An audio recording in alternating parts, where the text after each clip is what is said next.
Good morning. I call to order the Planning Commission meeting of November 13, 2024 at 9:30 a.m. after resolving some technical difficulties. We are meeting at 400 County Center Board Chambers as well as remotely via Zoom. Please rise and join me in the Pledge of Allegiance. Pledge allegiance to the flag of the United States of America and the republic for which it stands, one nation, under God, indivisible, with liberty and justice for all. Madam Clerk, please proceed with roll call. Here. Commissioner Sedano-Juan. Here. Chair Ketchum. Here. Thank you, Chair. You have a quorum, Commissioner Ramirez and Commissioner Hampton are absent. And staff is represented by Fox, Monowitz, and Skura. We will now open public comment for items not on the regular agenda. Madam Clerk, please proceed. Thank you, Madam Chair. I will first call upon members in chambers, followed by speakers on Zoom. For in-person comments, the speaker slips are located in the ante booth. On Zoom, please use the raise hand feature or *9 if you are calling by phone. And I do see one hand raised that has been up for a while from Mr. Len Erickson. Do you have, would you wish to speak now for items not on the agenda? Yes, I do. Okay, you will have 5 minutes. Thank you. My name is Len Erickson. I'm a resident on the Mid-Coast in El Granada. I'm here to speak about the appeal that has been filed on the decision of the commission to approve the multi-asset trail road for SR1 that Caltrans has brought forward. That's going to come before the Coastal Commission on Thursday of this week, tomorrow, and I will make some comments there. I just want to highlight a couple of points about this. First of all, the staff has done a voluminous 47-page report of recommendations to the commission, and it's supplanted by exhibits that total close to 300 pages. Within those 300 pages is a document, a 64-page document of a study that Caltrans did for this. It is both buried in that document and not visible elsewhere. I've asked the chair, who also manages the MCC website, to make a link for that there so the commission knows where that document is. The bottom line in terms of the appeal is I'm all for the improvement of Highway 1. And basically, as it started out, it was for basically having bike lanes put into something that's referred to as a buffered bikeway. And the buffered bikeway is described in detail on page 5 of the report from the Caltrans, and it makes it explicitly clear that where they put the bikeway in place, that stop sign, that there should be no parking, and that would be enforced with stop signs. And they basically say this would be for the duration or the extent of the project, except in places where it's not possible, and they have not made that explicit. I believe that the main problem is that Caltrans has done that in really well documented study to provide for the commission, but at the same time, the county has done projects for that area, or at least identified them and Connect the Coast Side, known as Connect the Coast Side and referred to as the multimodal trail study as a priority item, and also a parking study. And no progress has been made on that at all. I've taken the long-term planning manager to the coast to look at it. There's a Caltrans right away, and in other areas, the multimodal trail has used that. And the county's taken no action there. The problem we have with this appeal is it provides a better perspective on the overall area. And without that perspective, you just have what Caltrans has proposed. And I don't have objections to that per se, but I believe that the county should take note of that and be in a position to move forward the priorities for work on the multimodal trail and the parking study.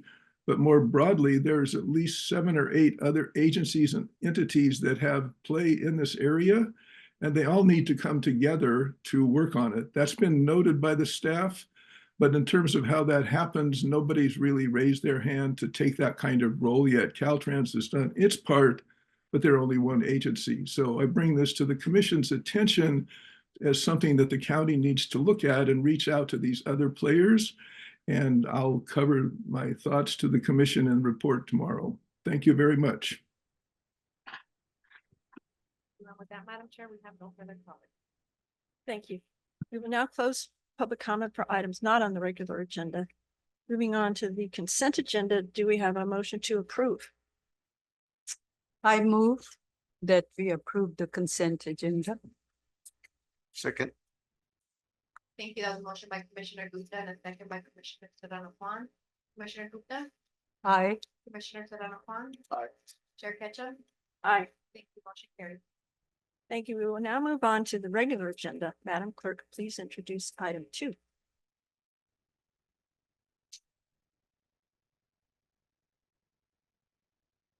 Owner Riley Bradley and Kristen Meter Bradley.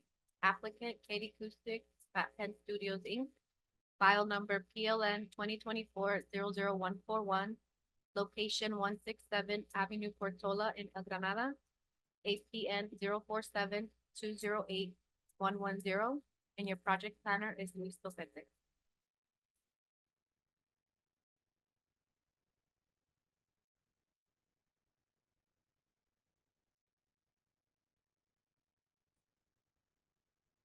So this item number 2, is a consideration of a design review permit and non-conforming use permit to allow for a 434 square foot first floor addition, a 758 square foot second story addition, a new detached 655 square foot 2-car garage with a half bathroom and outdoor shower, and remodel of an existing 701 square foot 1-story single family residence on a developed 5,729 square foot parcel associated with the non-conforming use permit. And the non-conforming use permit is required to expand the non-conforming residence with a current front setback of approximately 6 feet 9.5 inches, where 20 feet is required. And the project involves only minor grading and uptrim. And the project is located at 167 Avenue Portola in El Granada. This is north of Highway 1 within an existing residential neighborhood. And again, the parcel is 5,729 square feet in size, and it's accessed off Avenue Portola. And on the left side is the existing site plan. And the property, again, is currently developed with a 701 square foot single family residence, an accessory building and deck. And the accessory building and deck are proposed for removal, and no covered parking is currently provided on site. And on the right side is the proposed site plan, and the applicant is proposing a 434 square foot first floor addition, a 758 square foot second story addition, and a detached 655 square foot 2-car garage with a half bathroom and outdoor shower and remodel.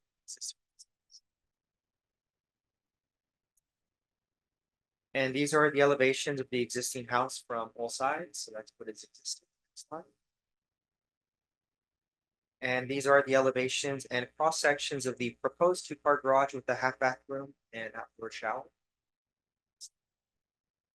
And these are the proposed elevation drawings of the residence showing the first floor expansion and remodel and the new second story. And these drawings demonstrate the scale of the project relative to adjacent structures on neighboring properties. And perspective views of the project to show how the building could look. And the project is within the general plan and local coastal program land use designation of high density residential. Upon review of the applicable provisions of the general plan and local coastal program, staff has determined that the project complies with all applicable general plan and local coastal program policies, including the policies that are listed here, and the supporting analysis is found in section A1 and staff report. So the project is in the multifamily residential district, combined with the residential density district 3, design review district, and coastal development district. A 1-family dwelling and accessory buildings are permitted uses in the R3 zoning district. And the applicant has applied for a coastal development permit exemption for which this project meets the criteria for an exemption. And the house has a legal non-conforming front setback of 6 feet, 9.5 inches, again, where 20 feet is required. And the proposal includes a non-conforming use permit to allow the project to maintain the existing non-conforming front setback. And the proposal complies with all other S3 development standards that should be stable. And the detached garage was also found to comply with the development standards.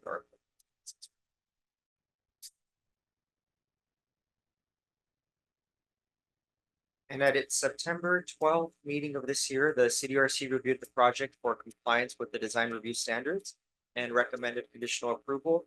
Their letter of decision has been provided as attachment E to the staff report. All additional requirements and recommendations for compliance with the design review standards provided by the CDRC have been incorporated as conditions of approval 13 through 15. So the first requirement that they provided is to reduce the maximum building height by a minimum of 2 feet. So currently, a height of 28 feet is proposed, and the applicant will be required to reduce the height to at least 26 feet. And as a note, the maximum building height in the S3 district is 36 feet. And the second requirement is to change the horizontal siding adjacent to the front entrance to a wood material. And the one recommendation provided is to use a darker color for the roof and roof fascia. And this is listed in condition 15, but not as a requirement, simply as a recommendation. And the public comments for this item at the CDRC hearing were primarily focused on the height of the second story, the project scale, and the potential for the project to block private ocean views. And all comments received at the CDRC September 12th meeting have been provided as attachment F to the staff. And the project was found to be exempt from environmental review pursuant to CEQA guideline section 15301E. This is a class 1 exemption for existing facilities, which includes additions to existing structures, provided that certain criteria can be met. And staff's recommendation is that the planning commission approve the design review permit and non-conforming use permit identified as county file number PLN 2024-00141 by adopting the required findings and conditions for approval or release.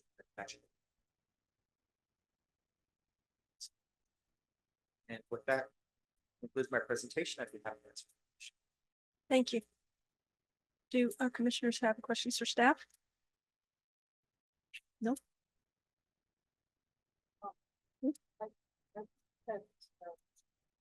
Your microphone. Yes, I do have a question.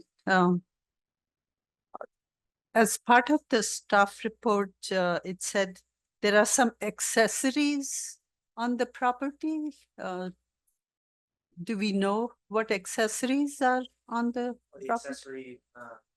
accessory buildings. Accessory buildings, yeah. Yeah, if you go back to slide 4.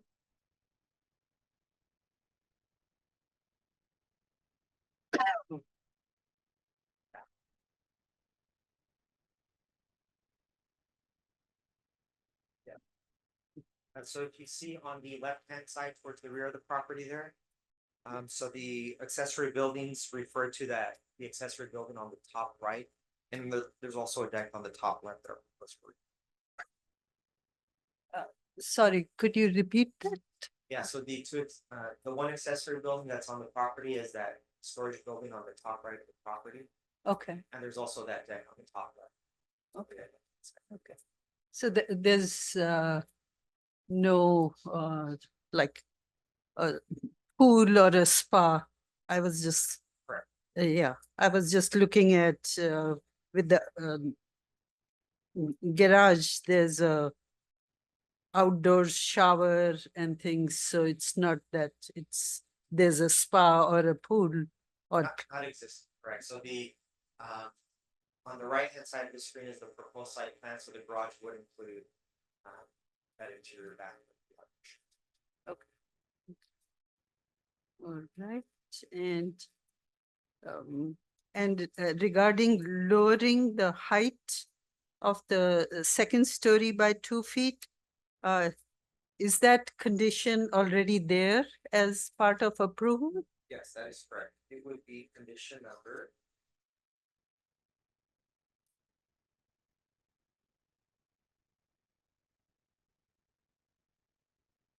Condition number 13, the maximum 13. building height shall be reduced by a minimum Okay, so what would be the height then? of 26. 26 feet. Um, Okay, so those are my only question. Thank you. Thank you. Does the applicant wish to speak? You have 15 minutes. If you wish, no? Any questions? Do we have any questions for the applicant here? No, I don't. Thank you. Okay, we'll now open public comment for item 2. Madam Clerk, please proceed. Thank you, Madam Chair. At this time, we have nobody wishing to speak in chambers or hands raised on Zoom for item. Thank you. We will now close public comment for item 2. Do commissioners have any further comments or questions? Or discussion? No, I think it's a very I can make a good mo- design. My microphone is on. Yes, it's a good design. And I think with the detached garage, they are taking away any what am I'm trying to say is that adding parking space on the property, not just in the garage, but also on their driveway, which is a very good thing. So that's additional on-site parking. And it's a good design, so I support the project. I like it too, and I also noted that it was relieved to see the parking. And so do we have a motion?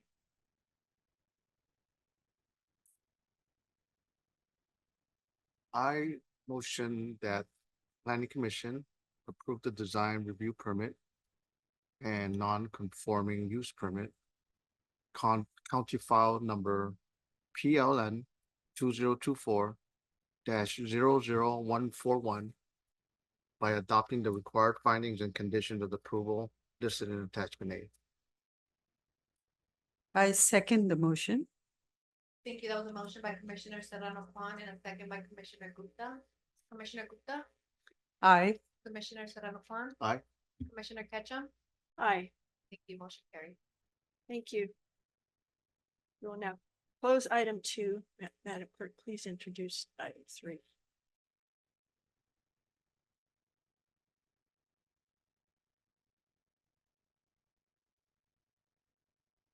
Item 3 is information only. Get There Together, an action plan for transportation choices in Half Moon Bay and the Mid Coast. And your project planner is Shanda Singh. Good morning, commissioners. I'm really pleased to be here today to provide an informational update on our transportation demand management planning effort in collaboration with the city of Half Moon Bay called Get There Together. My colleague from our consultant team, Alex Mercury, will be presenting this virtually via Zoom. So hoping. Thank you. Okay. Hi, Alex. Go ahead. I will advance the slides for you when you're ready. Great, thank you, and good morning, commissioners. It's a pleasure to be here. Thank you for having us.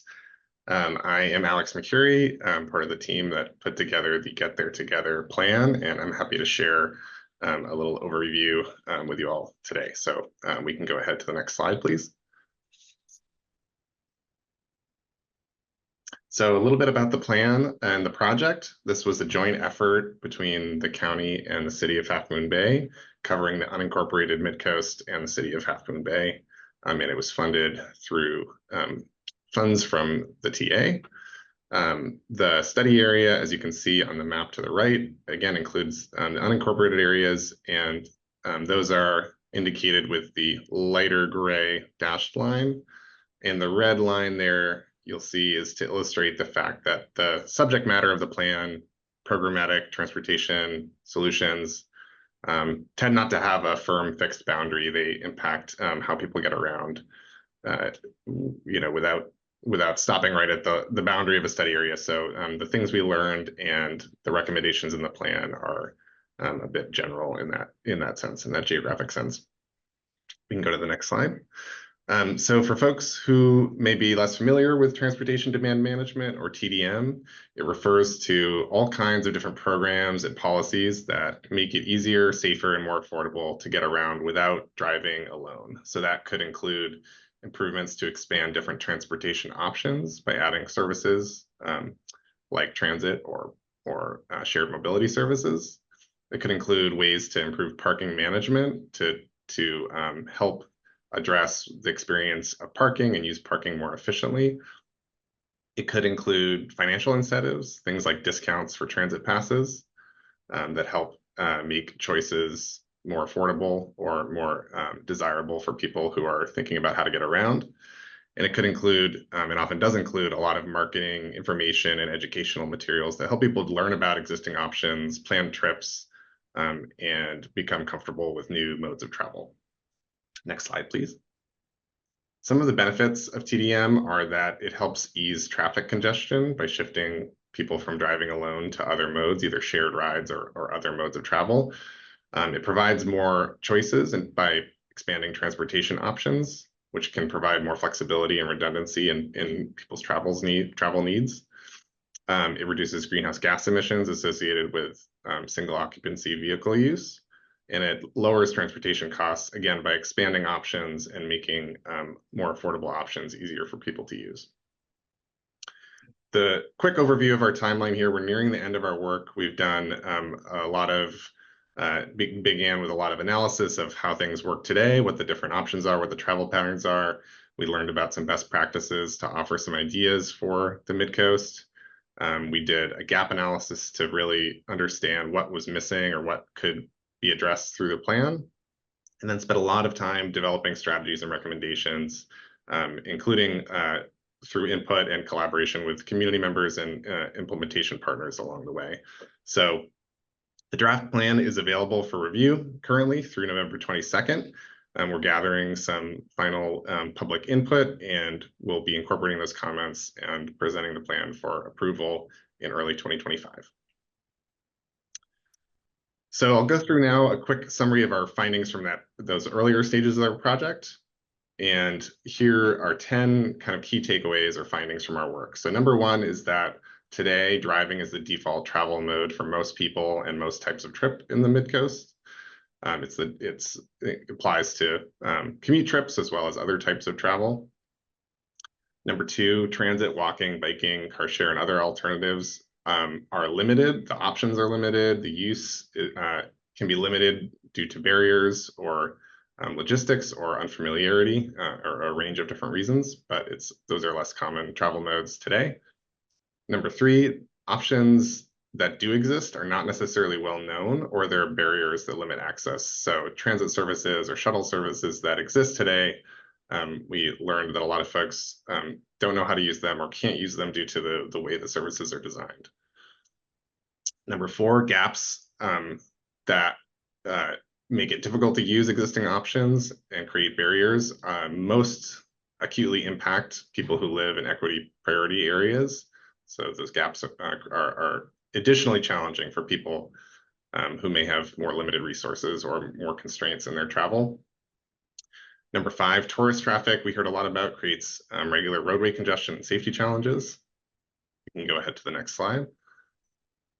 Six, the coast side lacks comprehensive parking management.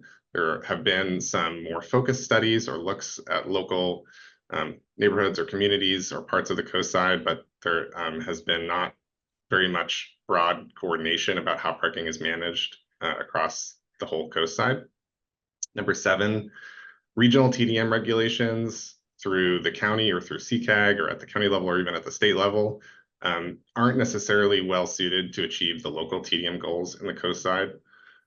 Number eight, there are limited forms of communication and collaboration. So while there's a lot going on to support mobility in the coast side today, there's an opportunity to be more coordinated about that. Number nine, all of the challenges from a TDM perspective will require additional funding to advance recommendations and achieve the community goals. And then lastly, there is no sort of one silver bullet solution, if you will, that there are going to be need to be a range of different strategies and approaches to help address some of the gaps and challenges that we discovered. Next slide, please. A quick summary of some of the engagement work we did. We learned a lot from a lot of different people over the course of the project. We attended 10 pop-up events where we had discussions with folks and asked about their preferences and their experience traveling and what their priorities were for strategies. So here's just a quick list of some of the places we attended and showed up. Next slide, please. In addition to the pop-up events, we did a series of focus groups that were thematic to get a little bit deeper into the issues and learn some more details about what it's like trying to get around the coast side without driving. We also did some one-on-one outreach with local businesses to learn about how these issues might impact the businesses themselves or people who work at the businesses in the coast side. And lastly, we did a series of public workshops, one in person and one virtual, in a similar format to just help people learn about the project and gather broad-based input. Some of the themes were that we heard consistently that there was an interest in expanding transit service. There are transit services available on the coast side today in the form of a fixed route bus, as well as a flexible on-demand service called Ride Plus. And we heard interest in those services, but that there might be some folks who can't use them in their current form or don't feel like they're competitive choice with other options. We heard a lot about roadway safety for people walking and biking, but also for people who are driving. We heard about, in a related sense, that some of those safety concerns were related to infrastructure gaps, so either missing sidewalks or missing bike facilities. And we heard about a variety of travel challenges for different specific trip types. So some of those were a lot of folks who had difficulty getting to destinations over the hill, whether for medical appointments or visiting family or for shopping, and facing challenges with relying on transit or other options for those kinds of trips. We heard a lot about school transportation issues for parents, for youth, and just for people who are impacted by school-related congestion. And we heard a lot about various commute challenges for all different types of workers in the coast side. Now I'll give a quick overview of some strategy recommendations. There's a lot in the plan, so this will be just a sampling, but I'll just orient you all to the recommendations, and hopefully you have a chance to take a look. So the 14 recommendations are spread across 3 different categories. Those include things to expand transportation options themselves, so things to improve transit or walking, biking, or sharing rides. Then programs and incentives that are kind of the classic TDM approach, so educational programs and things like that to help people learn about the options and make them easier to use. And lastly, some management solutions that are more about looking at kind of the rules that dictate how and where TDM happens through the development code and other documents, and identifying opportunities there to improve. So this is the full set of 14 recommendations. Each of these has a lot of detail with specific action steps related to them. I would like to just highlight the 5 that are starred with a red star today to give you a sense of them, but happy to address questions or comments to any of them today. So first, this recommendation T1, if we can go to the next slide, please. This is, as I mentioned, related to improving public transit services. So not just the service themselves, but thinking about bus stop design standards that can make it easier, more comfortable to wait for transit, thinking about community advisory roles to make sure community concerns are making their way to Samtrans and vice versa, that there's an open line of communication and coordination over the long run. Education and marketing programs to help address really specific issues or gaps that we heard about, whether it was technology barriers or language barriers or just familiarity with existing services. And then in the very long term, thinking about additional funding that could help expand service either by extending the hours or changing the geographic area that was served. P1 strategy, as I mentioned, earlier, is addressing the need for a comprehensive approach to parking. So this would include some additional planning work, doing some comprehensive data collection to understand how and where people park today, what the challenges might be, and what the opportunities might be for things like shared parking arrangements to use existing parking more efficiently, and parking benefit districts to potentially help manage resources that are generated from parking revenue. Long-term considerations for the role of pricing, which exists in some places today at beaches, but not others. And the role of a public parking hub, or a place where the city or county could manage parking for public use. Next slide, please.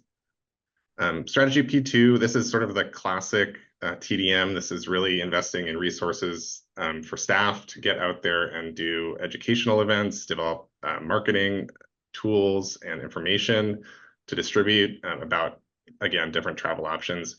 We heard from folks time and again through this project that once they learned about options that are currently available, they were interested in using them.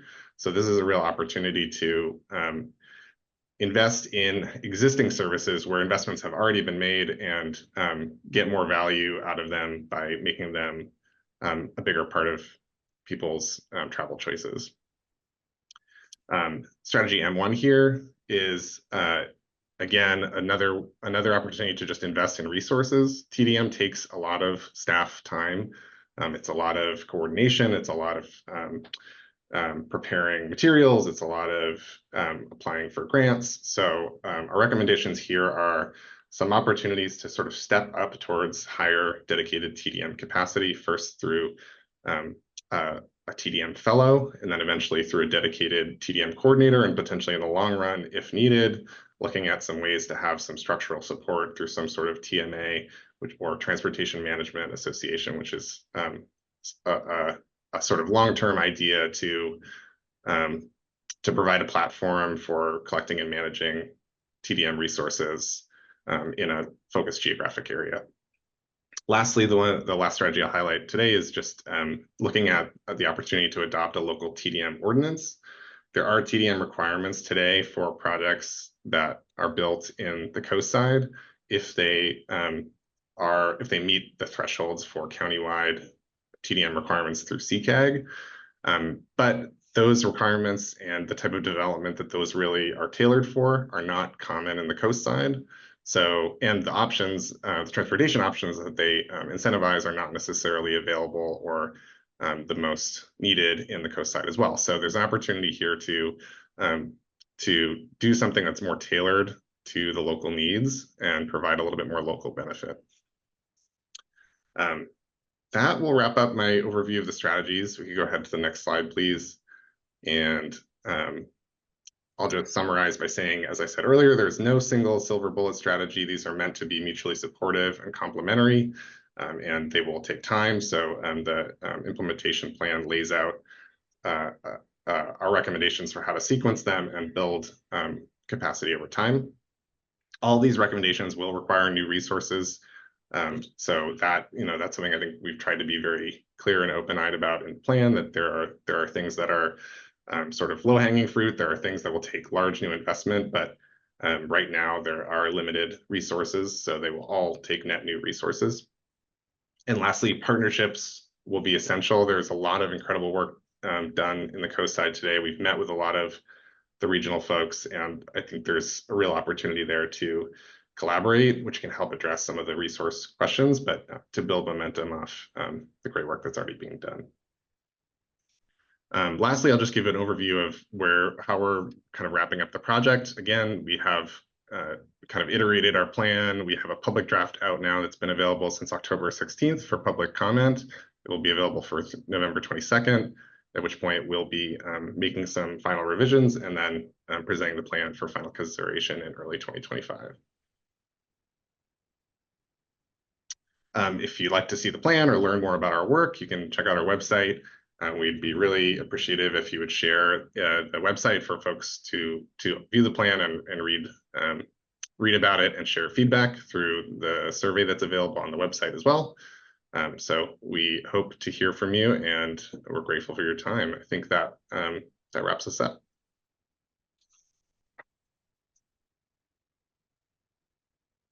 Thank you.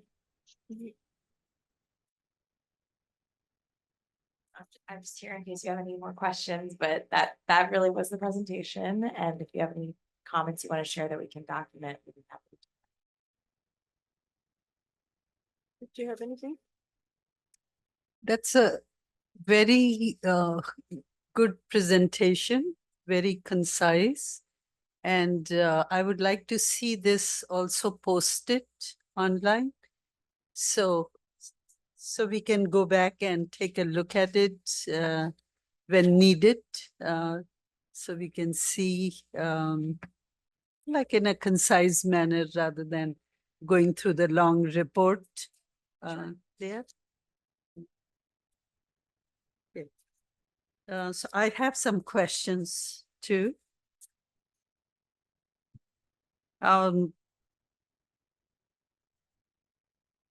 So once one of or some of the implementations of the programs are done, how do you evaluate that it's successful?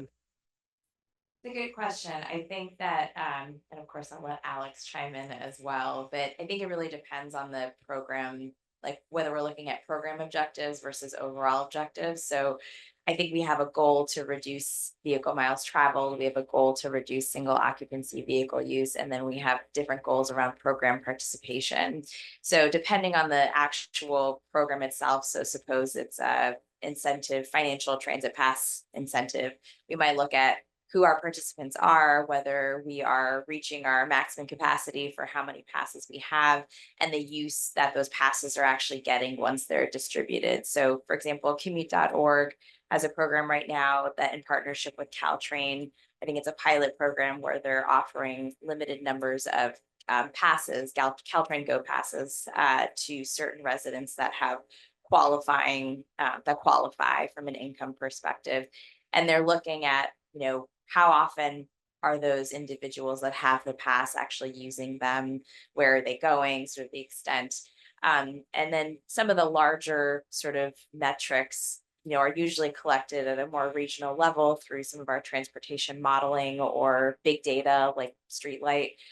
So we can necessarily attribute, the impact of just one program on some of those. But I think that would be something we would certainly look at, try to tracking over time. But I'll see if Alex has anything he wants to add. Yeah, I'll just say that's a great question. And I didn't highlight it today, but we do have a recommendation in the plan, strategy M4, for adopting equity-driven mobility goals and performance targets. Measuring success is a really important part of TDM. And I'll just agree with everything Chanda said. There's some things we can think about holistically, program-wide, and then there's things related to specific strategies.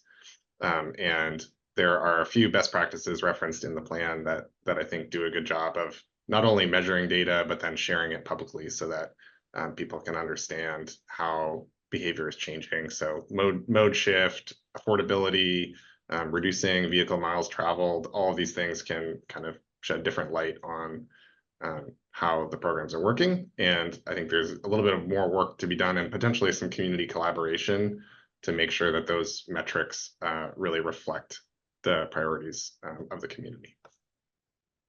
Because that is a very wide, like there are many factors involved in that to be able to figure out, and how much time do you allow to figure out whether it's successful, because like you said, you need to reach out to people to for them to know that exists, that any kind of mode of transportation exists for them out there. I come from South San Francisco, and there was a free shuttle started there. It took years before people really, it was a small shuttle, but it took years before residents started using that. It was such, and since then, 2 have been added in 2 different directions, and it runs full now, but took a long time.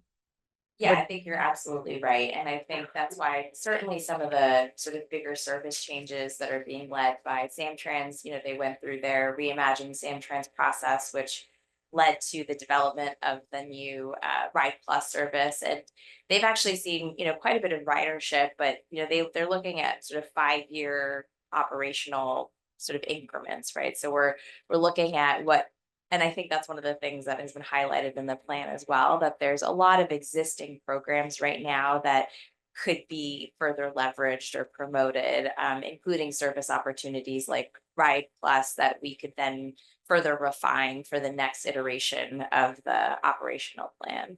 So yeah, I don't think, like a year or two is really enough to really show whether a program is being effective or not. I think we're definitely thinking long-term with iterative evaluation.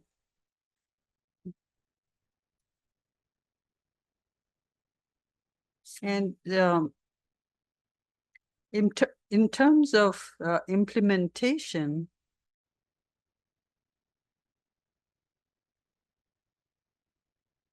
to me, it looks very complex. Yes, I think especially for brand new programs, and there's a lot of detail in the plan, I think, to sort of show the public and staff and our partners sort of all that is involved. And it doesn't even go into, the depth that would be needed to actually operationalize some of the recommendations. So, we'll certainly be looking at some of the funding sources that are locally available to pursue sort of the next step for the priority or some of the near term, I won't say the near term implementation actions. Okay. And how does this differ?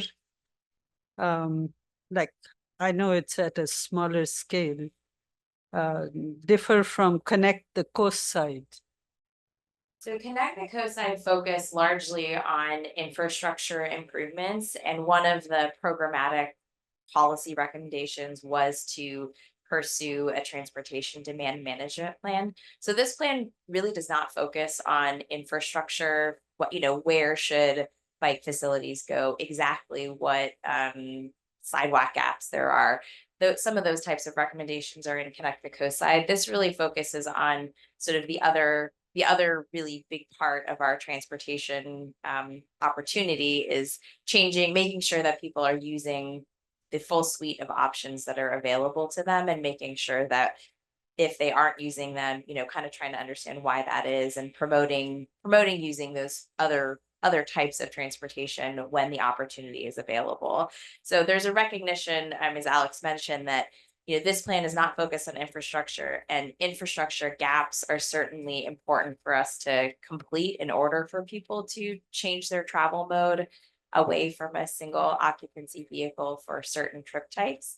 But there's also, lots of other things that we can do as sort of showcase in the plan to make sure that those who have an option, or even those who don't, are better supported in choosing another mode of travel besides driving alone. Okay. Thank you. I'm still trying to kind of Sure. wrap my arms around it. Okay, one last question that I have is, are companies who have these e-scooters, they are coming out there also? Have they been approved in those areas? Like, Not to my knowledge on the coast side. I don't think that we have a specific sort of permit program for any of that, like kind of, I know Redwood City has a program, for example. But yeah, as far as I know, there is not sort of a private micromobility provider present on the coast side right now. thank you. I was just wondering, if there's any parking meter issues that you discovered during your research? We did not do a formal parking study through this effort, so we didn't look at, documenting if there is. My understanding is there's very limited paid parking in the area, and it's mostly limited, I think, to some of the larger lots, like through state beaches. I think there might be some in downtown Half Moon Bay.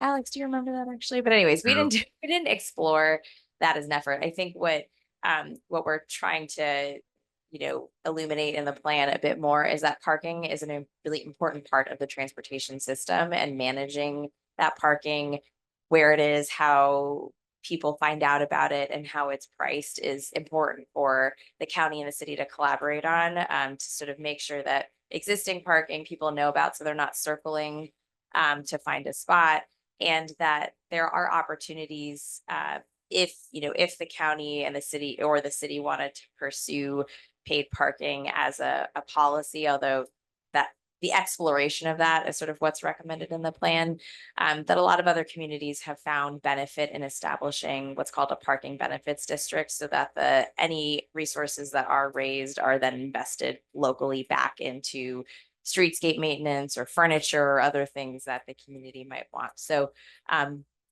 that's why one of the recommendations is just that we need to do more around parking and understanding what's out there and how to manage it using new technology and other tools. Yeah. Okay, go ahead, Alex. I just wanted to chime in and second that. I think the parking recommendation in the plan stands out as being one. We tried to avoid, recommendations that are just for more planning work, but I think parking, to that question, there's just a lot we still don't know about how parking is used. There's limited data. We did hear anecdotally from the state parks folks about their experience putting in pay stations and the technology. We heard a lot about anecdotal observations about when and where parking is full, but that still leaves a lot of questions about where and whether and if paid parking is a tool that could help. So as Chanda said, we started to form our recommendations around kind of setting the table, establishing a process for a parking benefit district, so that if paid parking through parking meters is a solution, that the tools are there. But that one is going to take some additional work to really understand the challenge. We didn't look closely at parking data, or really at all at parking data, through this project. The subject of, okay, so during especially the morning commute, when school is in session, it's noticeably more congested. And so the title of this project, Get There Together, this school buses just, with these new shuttles and things that are being tried out, that just seems like the simplest way to you can easily contact all the people who would be interested and provide that, and so that even younger children could be safely sent to school on the bus and arrive where they're supposed to, and also currently, as I understand it, at the high school, where kids, as soon as they get old enough to drive, there's free parking. So I mean, what's the choice? They're not going to want to ride the bus, and maybe make the parking at the high school paid and make that bus really convenient.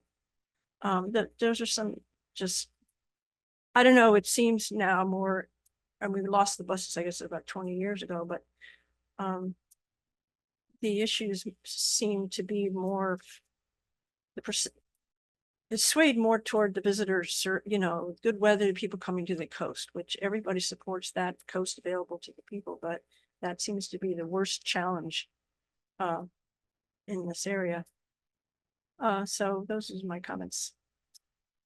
And thank you for this, for the whole project. Really, it's very interesting.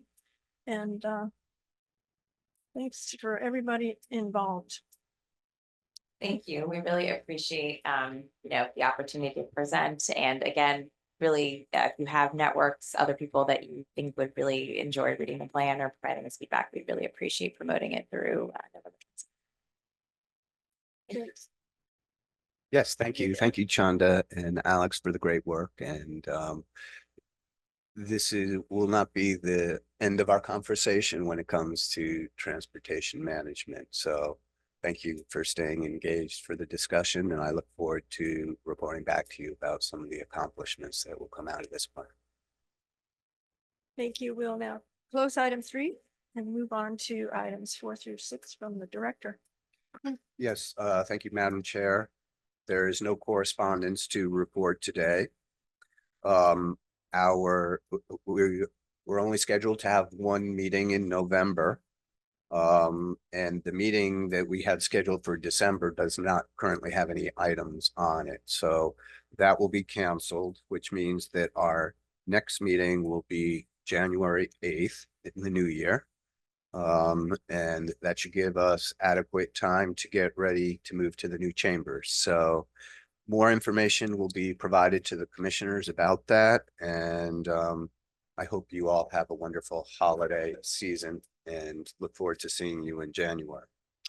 As far as the director's report goes, a couple things that went to the board and are going to the board.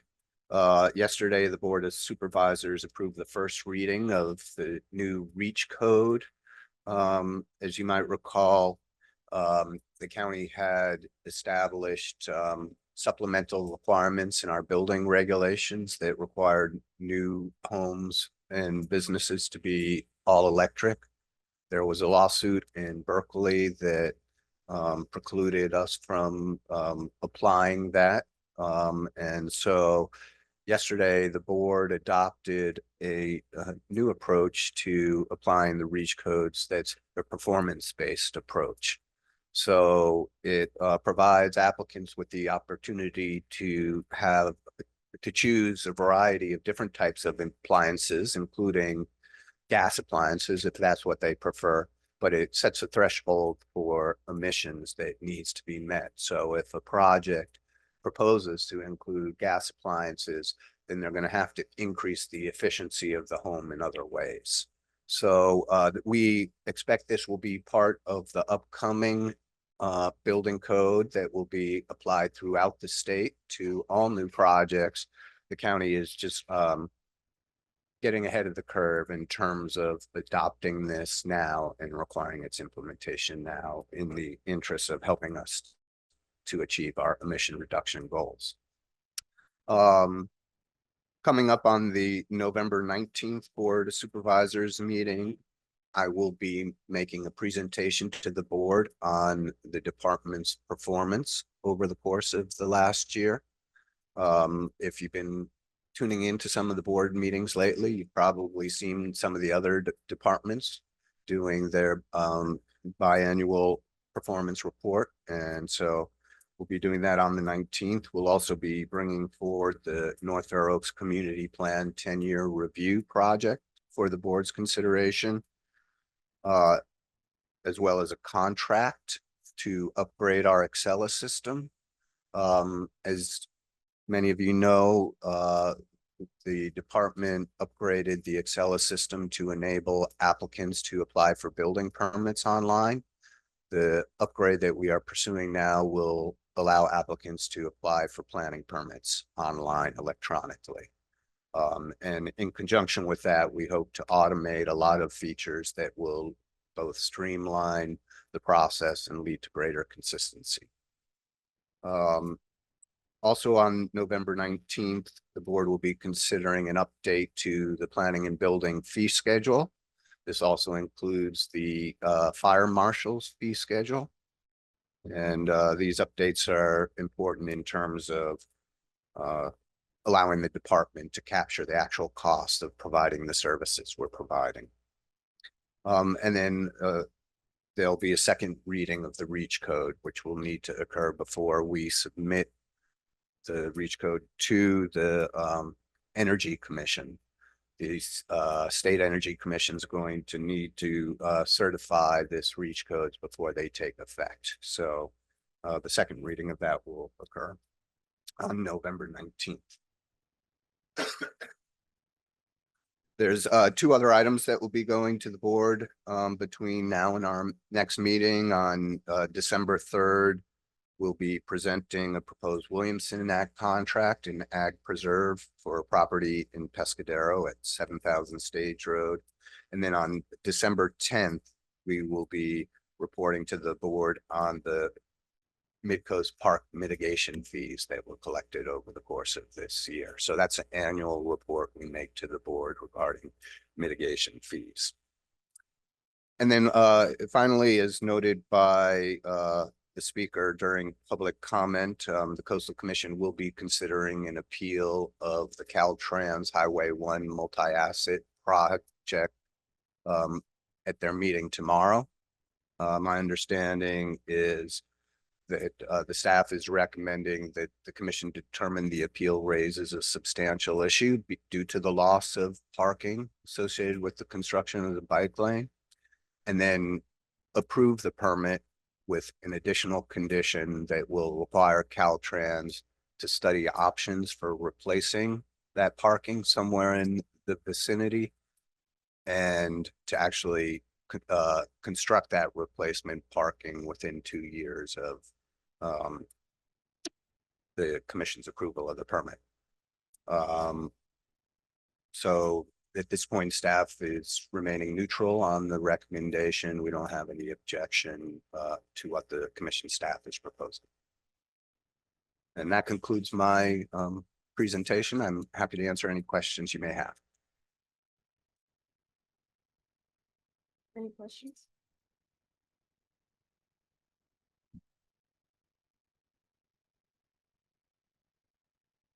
No, no questions.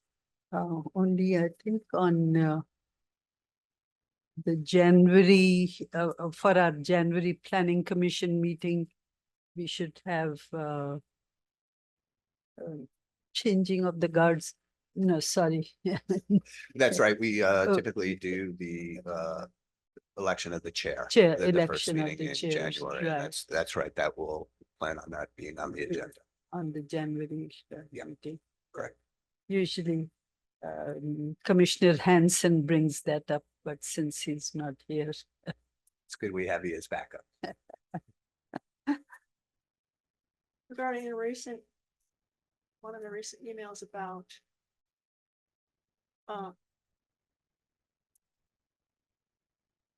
wait a minute, back up. So the Planning Commission on the website, it talks about the roster, it has the roster there, and it looks like a whole bunch of.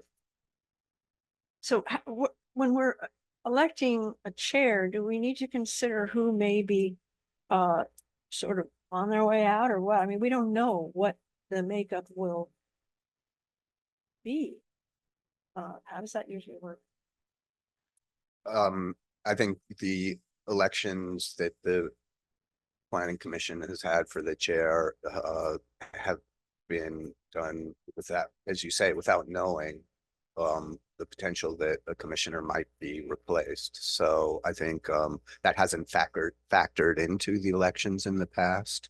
You know, if we had concrete knowledge of a commissioner being replaced, it would seem that that would be a factor that could and should be considered, but at this point, we don't have any concrete knowledge of that. At least I don't. Okay, so just generally continue with a rotation to so speak. I think that would be an appropriate approach. Okay, thank you. That's all. Then we are adjourned. Thank you very much. And happy holidays. Happy holiday.